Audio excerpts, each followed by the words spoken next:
We are going to be talking about how to determine the remaining zeros of a polynomial. So we're going to be talking about the following two examples here. The first example, we're told that the degree is 4. Right, so fourth degree equation, we should have 4 different zeros. And we are given two of those zeros. One is 3 minus 5i, the other one is 6i. Well, there is what is called the conjugate rule for complex numbers that says that if one of your zeros is a complex number, a plus bi, that its conjugate, a minus bi, must also be a zero.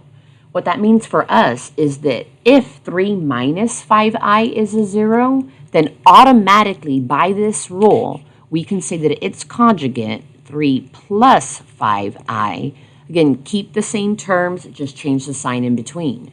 So 3 minus 5i was a zero, they gave us that. And we now know that 3 plus 5i is also a zero.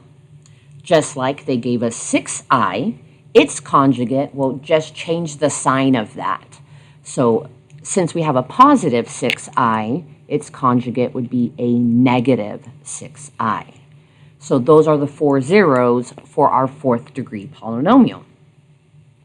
Moving on to the next example, this one we're told this is a fifth degree polynomial, and we're given 3 zeros, -1, I, and -2i. So -1 is a real zero. So the conjugate rule applies for our complex zeros, which are the I and the -2i. So if we're told that I is a zero, then its conjugate, again, just change the sign. The conjugate of a positive I is a negative I.